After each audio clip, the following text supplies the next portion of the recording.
Hey, I want to check in with you. I've been sick. I've had a fever. I lost weight from not eating. I've had this nasty cough. I've been wanting to film and I haven't been feeling good, so it's been hard to figure out a time to do it. So I'm just going to do it today. I was struggling. I have been. I still am with a lot of stuff. I had a lot of people reach out after my last podcast video and say, "Hey, what can I do to help?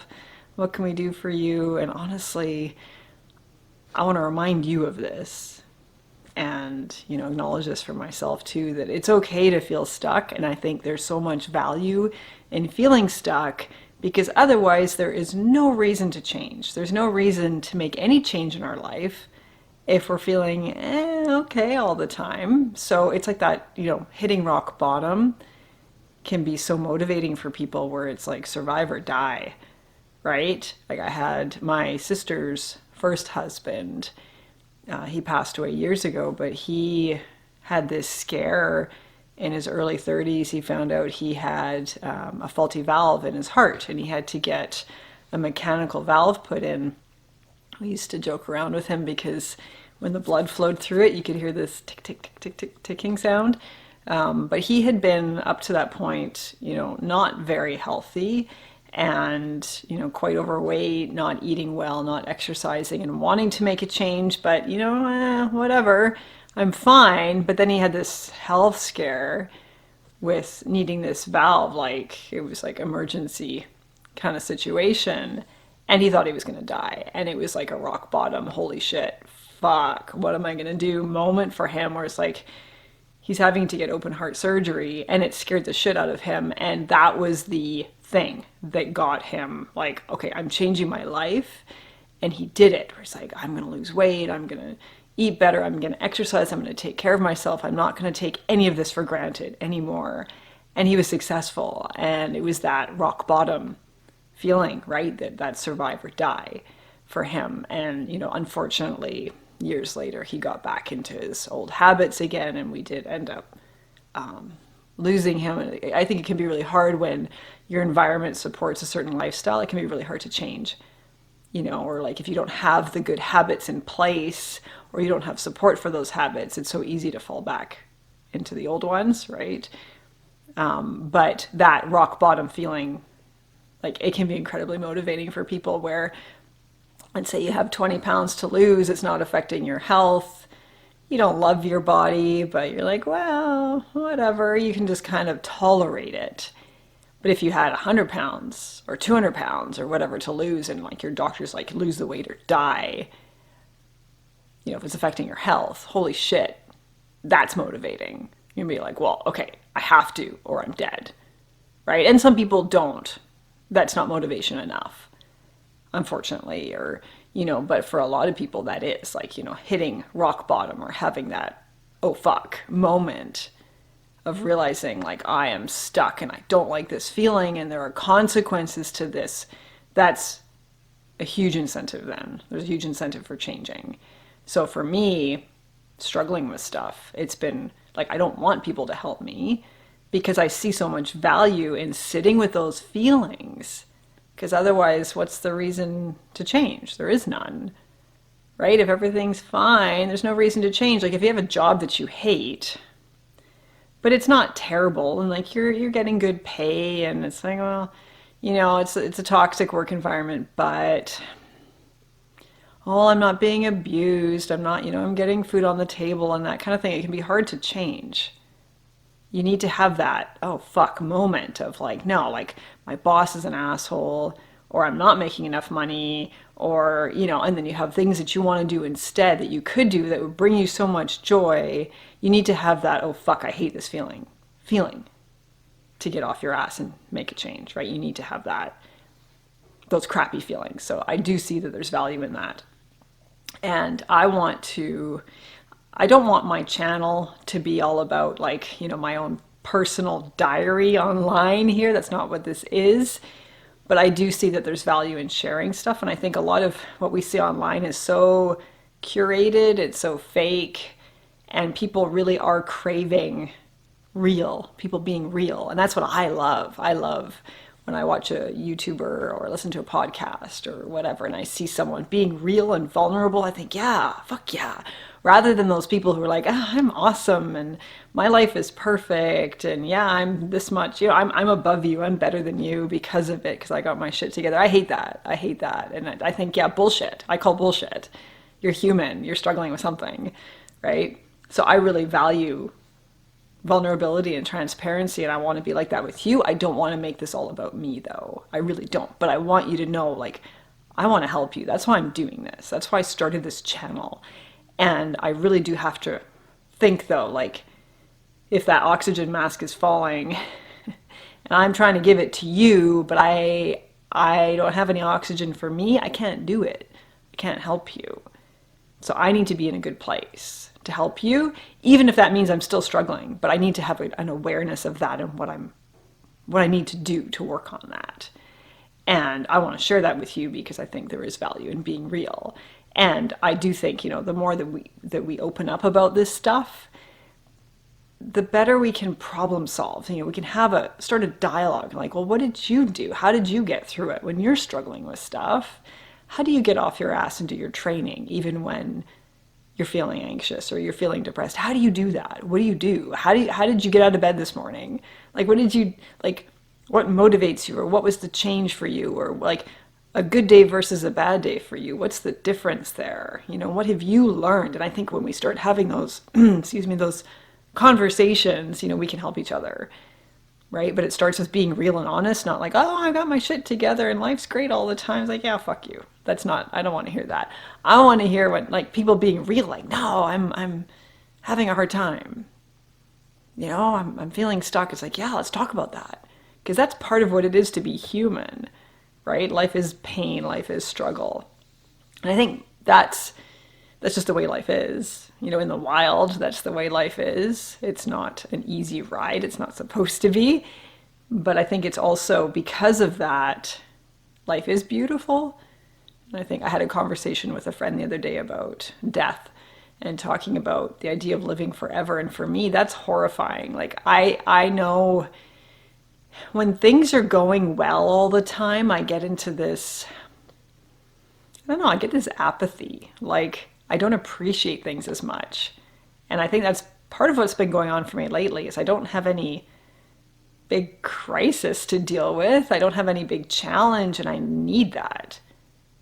I need that. Part of me needs that. Not so much of it that I end up being burnt out, but I need that to appreciate the good stuff.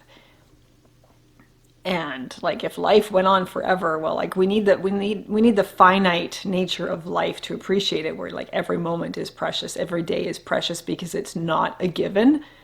We could die at any moment. We are going to lose everybody we love. They're going to lose us. And like, for me, I don't know, I've had people talk about that with me and say, like, you've got this darkness in you. And I've had that since losing my dad when I was 10. It taught me a lot about life. And yeah, I do have this darkness, and I've been drawn, like, ever since then, I was drawn to horror movies and novels and really dark shit, and lots of, philosophical, existential thinking and conversations. And I love that stuff. And that's part of who I am. But the big picture there is that I've accepted it. I've accepted the darkness in myself and the darkness as part of existence, the absurdity of life. I've accepted that. I've accepted loss as part of that. I've accepted death as part of that. And sometimes it scares me, but sometimes it's like, oh, it's all fucking absurd. And so I can create my own meaning. It's liberating because I can create my own meaning in my life. And because it is so absurd, it's like, well, that can free me from like taking myself so seriously, taking life so seriously. I can laugh at it. I can joke. I find my sense of humor is better. I have a much more lighthearted view of life and of myself when I've accepted that darkness and the absurdity and all the pain that's part of it. It's like, well, that's the way it is, and that's okay. We can still find beauty, and we can still laugh, and we can still have fun, and so how can I make the most of this time that I have on earth? Part of that is I want to help people and I want to connect with people. That's the big thing, is connection. I think we need that, and we need to feel heard and understood. And I want you to know that I'm here and I see you. Well, I don't actually see you, but I do. I do. I feel you. I feel you through the screen. I do. And that's why I make videos. I need to be okay though, or okay enough, or aware of when I'm not okay so that I can be here for you. So that's what I've been going through. And I don't need help. I mean, part of it is I'm stubborn and I like to do things on my own, but I don't need help because I don't want help, because I want to feel it. I want to feel that dissonance and say, okay, well, how can I change my life? So I'm living according to my values and living the way I want to live. Part of it is that connection, feeling connected, and also like just not experiencing that disconnect myself. Like I find real struggle for me with doing this online thing. Part of it is like ethical concerns, and part of it is just knowing myself. Like I held back from getting a cell phone until I was 40 years old. I'm 44, or sorry, I'm 48 now, not 44. 48. When I was 40, I got a phone. 40, 41, somewhere in there, because my mom got cancer. And I was, an hour highway drive away from her, and I realized I need to be able to contact her if it, like, I need to be able to hear from her if something happens. But I didn't want a cell phone because I knew how addictive they are, and I have an issue with screens and too much screen time, and like I was already struggling with certain things like TV and internet, and I was, married to someone who was like addicted to screens and always on their phone and always watching TV, and who grew up in a family that always had the TV on, and I hated that. And I would bargain, like, because I, not necessarily some moral stance on watching TV or screen time, but like I know that when I have too many screens on, or I spend too much time in front of a screen, I get that disconnect, that dissociation, right? And I don't feel present in my life, and I get like caught up in my head and in my thoughts too much, and I get into weird places and spaces that I don't want to be, and I don't feel authentic, and I don't feel real anymore. It's kind of strange, and I'm sure some of you can, you might be able to relate to this. But so I was in that kind of marriage where it's like so much screen time, and like trying to have a conversation, someone's on their phone all the time. It's like, we don't have that much time. And maybe because I've come from a place of like losing so many people in my life, and I realize how precious that time is and how precious those moments are with people. And I don't want to miss a second. I don't want to be on my phone when I could be having a special connection, like a moment with my kid or kids, or with you, or with my cat, or with, I want to be there for all those moments, because we don't have very many of them. And so part of it is like I have this online thing that I've created, and so I'm looking at screens a lot. I'm on my phone a lot, and I hate it. It's so addictive.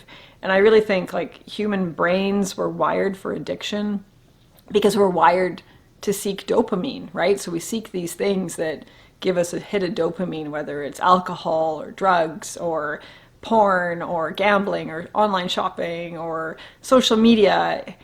Social media is designed, it's engineered, these apps are engineered to be addictive, right? They're engineered to target that part of our brain that, where we're getting that dopamine release, and we want more and more and more of that, and it fucking sucks, I hate it. So I'm creating this online thing, and I struggle with the screen time. And so I'm trying to like navigate that and not feel this disconnect in my life. I don't want to be spending all my time staring at screens or replying to comments, replying to notifications, like, in that stream of notifications. And I have the ethical thing. I don't want that for you. I don't want you to have a life like that. So I struggle with this sometimes, where I'm like, I want to create content that helps you.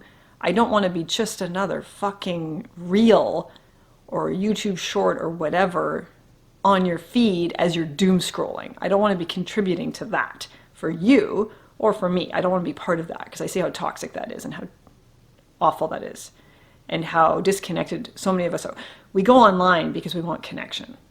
Sometimes we want answers. We go on, we Google something, search something like how to do whatever, but a lot of the time we want connection. But the way these social apps are engineered, we're becoming more disconnected all the time. And I find that, like, I had, video go viral on Instagram a couple months ago or beginning of November. It fucked me up. I'm going to talk about that more in another video, but it really did fuck me up.